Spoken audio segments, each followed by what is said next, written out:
what's up guys, and welcome back to this brand new video. Today we're back at it again for AOR Oceania, and today we're going around China, so hopefully we can have a good race this time out. And yeah, so today we have 17 runners, so that's pretty good. Hopefully we can have a quite a jam-packed jam-packed race as I get my English out. And here we go for our flying lap. Yeah, I'll take you through it. So we're going down, shifting down into 4th gear, and then finally down to 3rd, getting some oversteer, having to correct that mid-apex, so cost us some time there. And then short shifting up into 4th and 5th for this short straight into turn 3, braking into 3rd gear, missing the apex slightly for that corner, so again losing time at that part of the corner as well. And staying in 7th gear for this corner, shifting down into 5th, then 4th once you hit the middle of the apex, down into 3rd for this corner. It's pretty much going downwards for this second sector in terms of the gearings. Braking to 3rd gear for this tricky turn 12 as well as this tricky turn 13, and trying to plant the power as early as possible, shifting up the gears up into 8th gear, coming up to the DRS line, activate the DRS, and then climbing up the speed until we meet the 100-meter board at this turn 14 corner, shifting down 3rd, again missing the apex, but then we get a better launch off the corner, so getting better exit, and then shifting down to 4th, opening DRS, and then cross the line. We set 134.1, puts us at P5 provisionally, but then we get knocked down all the way to P12 as I messed up the second run of our qualifying lap, so I couldn't improve. So it's P12 for us. Again, our qualifying pace not really showing well here, and hopefully the race will be a better situation for us. Yeah, here we go for the race. The strategy is the race strategy was a soft to medium stint, but we changed that into a super soft medium stint instead. So yeah, because you can definitely make it on the soft medium stint. But here we go, 5 red lights for this AOR Chinese Grand Prix, and its 5 lights are out, and away we go. We get a much better start compared to Aikawa's and DJRT P17, as well as Is That Bad. And then braking into the first corner, having to brake check ourselves as we nearly smash into Conrad there, and that allows Michi to go down our inside. But then will we be able to go down the inside of Conrad here? No, we have to go around the outside actually. So getting a better run now compared to Conrad. Can we make a move on him? Possibly into turn 3, going down the inside of Conrad. Very hairy stuff, and then getting very close to smashing into the back of Michi there.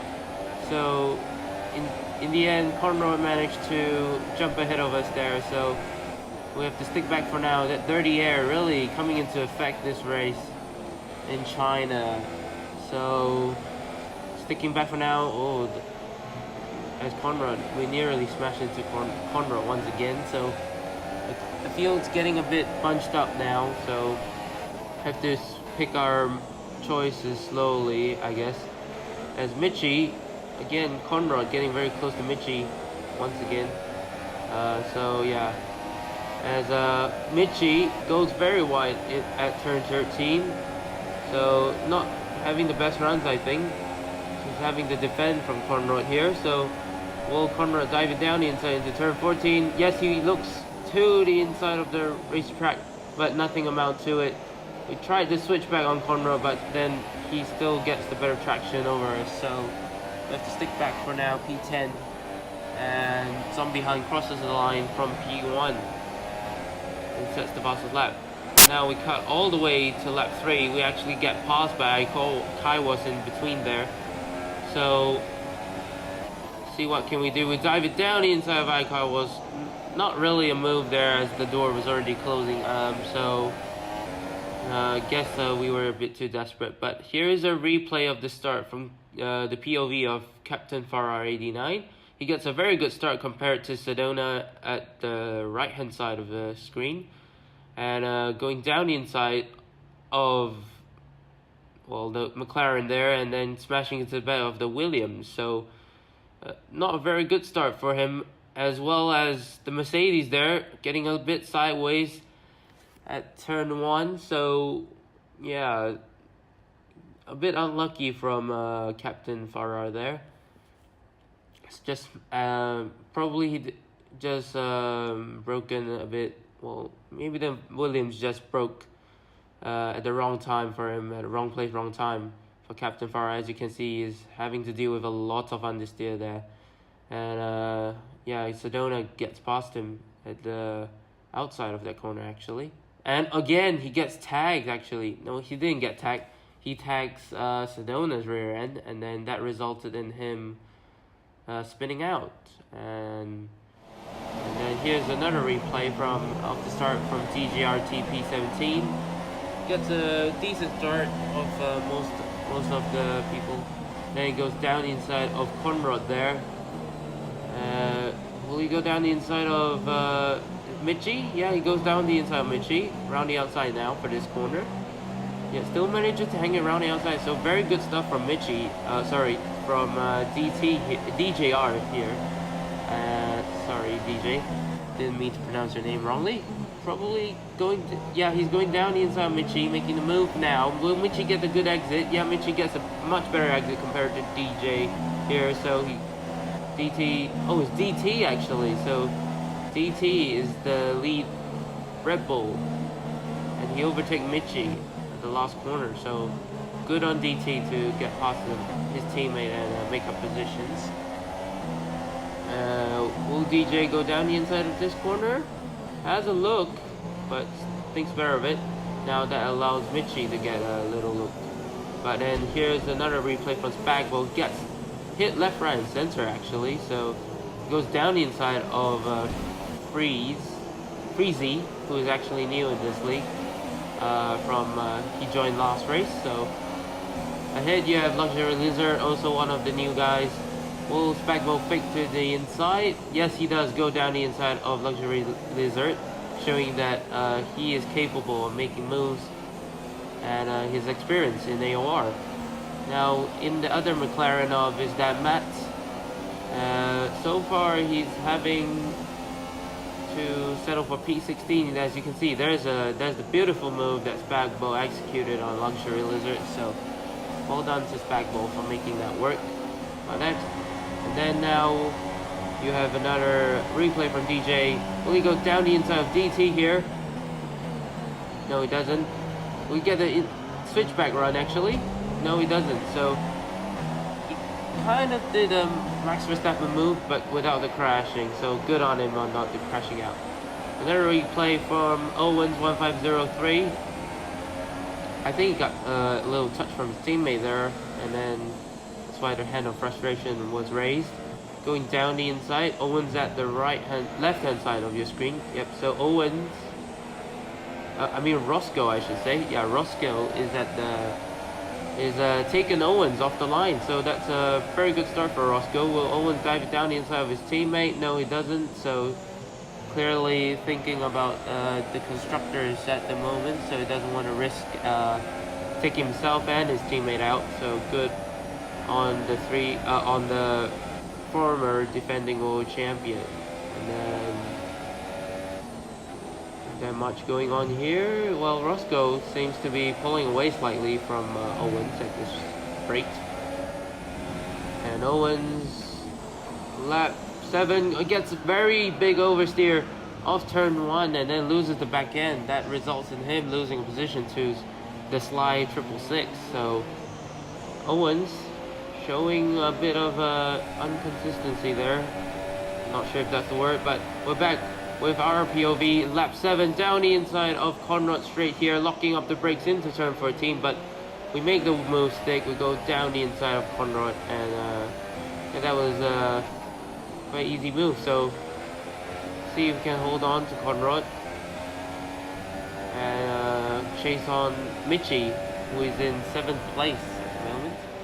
But cut all the way to lap 9, pitting. So yeah, as you can see, we had a little bit of a delayed pit stop as Laggy, my teammate, has pitted on the same lap. So we both had to double stack for our pit stops, because I didn't know what lap he was pitting. So coincidentally, we pit at the same lap. So, but not much harm done, I guess. Probably lost a second, well, which could prove crucial. But lap 11 now, we're going. See if we can make a move on DT, going down the inside into turn 3. Yep, we make a move on him, and not sure if DT let us go, but yeah, it looked like he let us go a bit, so thanks DT. But here you have Owens actually down into 10th place, pitting for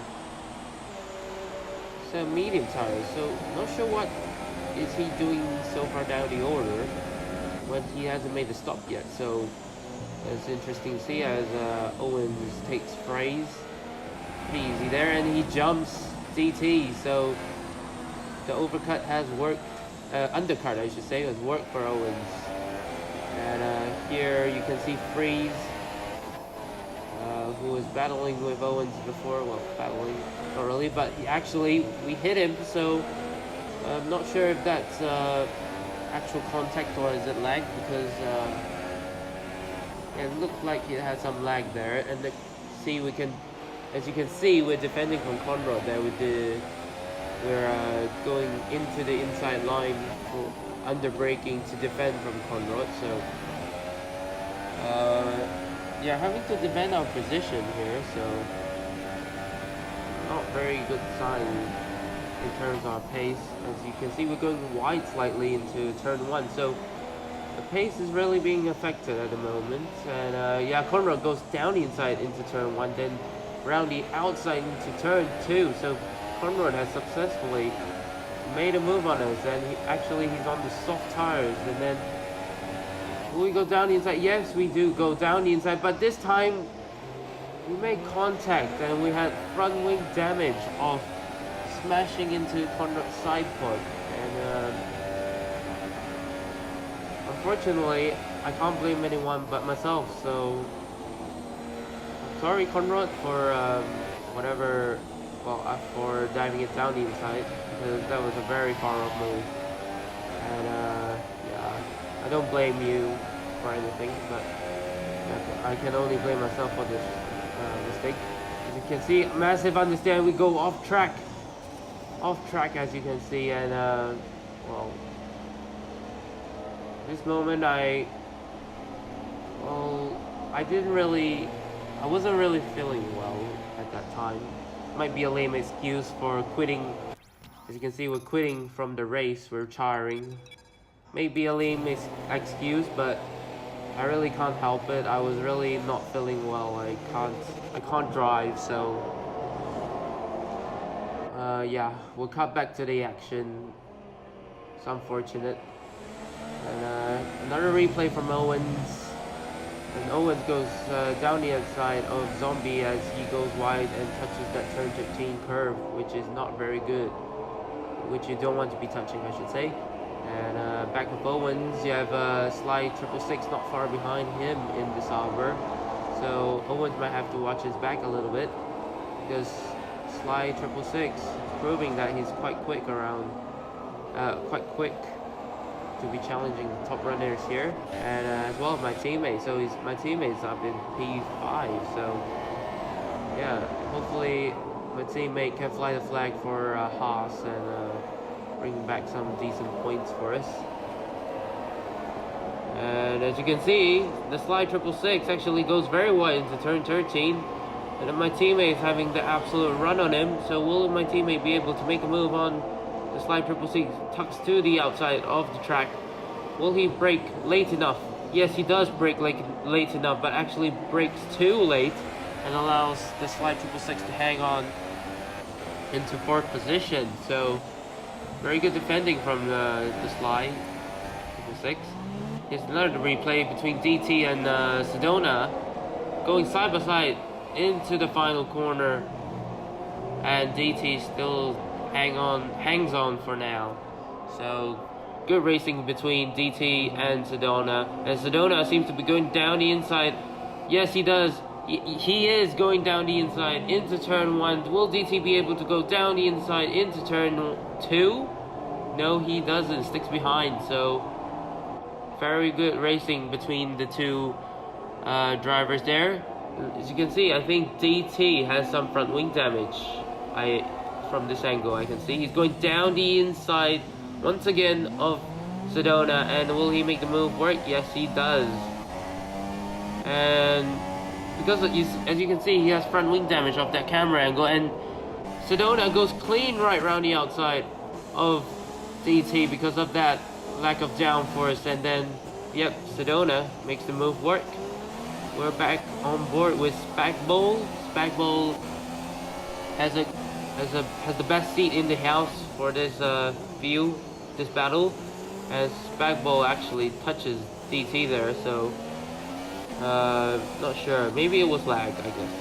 And then DT actually loses out to Spackbowl as well, so Spackbowl has managed to take the Red Bull there because of the front wing damage. And as you can see, DT pits for a new front wing, I assume, and new tires. So Captain Farrar, after the spin, still down in P15. Roscoe leading the race with 8 laps to go. 4.6 ahead of his teammate, reigning world champion, Owens. But he did have that massive spin at turn 1 earlier, so that will be why he's that far back. And here you have, I want to say that's this line is 666. And my teammate behind him. So 2 Renault is doing well, holding down, I think that's P5 and P6. As you can see, I think that's yeah, that's slide 666 pitting for his final stop, I assume, and he actually crashed into the pit wall, not the pit wall, the barrier, like how Lewis Hamilton beached his car, but he crashed his car into the barrier, so loses his front wing. Luckily, his team decided to change his front wing. There's a glitch where even if you got front wing damage, if it's not severe enough, you have to switch it to yes to change it. But here we have a replay with Spackbowl, and he gets taken out by Sedona here. So I'm not sure what has happened. Yeah, you can see Sedona actually had a swipe on him. Well, not sure who was that fault at that time, but leave your comment on that, I guess. From what I see, it's actually, I actually stand by Spackbowl, and yeah, I agree that Sedona kind of swiped on Spackbowl a bit because he was there, I think. But I'm not sure. The stewards haven't really made a clear decision yet, so at the moment, so I can only say what I think. But you can see Sedona going down the inside of, is that Matt? And then performs a great move on that McLaren. Is that Matt gets very close to Sedona, so will he be able to challenge Sedona? That Matt is on super soft tires, as I think Sedona is on mediums. No, he's on soft, so both of them on not very bad tires performance-wise. So see if any of them can perform some good battling for us to watch, I guess. And then, but Sedona has some of a gap to Matt at the moment, so hopefully Matt can catch up quick enough. And then again, another lap with Sedona, the final lap. You have 3 drivers in contention in finishing in P9 here. And Matt seems pretty close to overtaking Ike Highwas there in the Toro Rosso. So we'll see, will Matt be able to make a move on him? To the turn 3, no, stays behind. too far back to really mount a challenge or anything. Yeah, nothing much going on there. Having a bit of understeer from old tires. Sedona touches the gravel actually from lag. And there you go, Roscoe is the first to cross the line for Chinese Grand Prix, and our teammate, very well done to him, finishes on the final step of the podium to bring back 15 points to Haas F1.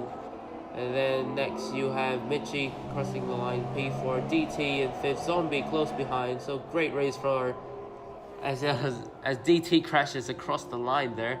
So I was about to say great race for both Renault drivers there, and Saubers as well, both finishing in the points. So constructors battle are actually looking very tasty at the moment. And you have Sedona crossing the line for P9 at the background. Sedona winning that P9 battle, and Matt actually got didn't get off the line. And yeah, actually Owens was the one who won the race because he had a penalty for speeding in the pit lane, so he had a 5-second stop go. But in the results table, it didn't multiply into 10 seconds. So he, as you can see, 10 seconds of penalties.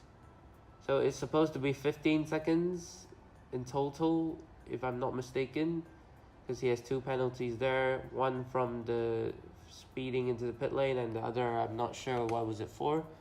So Owens is your effective race winner. I think Roscoe finished 2nd, so it's still a Ferrari 1-2. And then you have Laggy in 3rd, Michi in 4th, DJ in 5th, Zombie in 6th, Sly 7th, Conrad 8th, Sedona 9th, and Aikai was rounding up the top 10. Very disappointing race for us, as we had to retire. Once again, I've said I wasn't really feeling all too good at that race, and I really apologize, because at the moment I just couldn't drive, and it's just really painful, because the headache was just massive. I couldn't take it, so I just only could have watched, and yeah. So if you like this video, make sure to leave a like, subscribe to the channel if you're new, and if you guys are wanting to see more league racing videos, make sure to subscribe, as I said, and yeah, and I'll see you guys for my next video. Peace.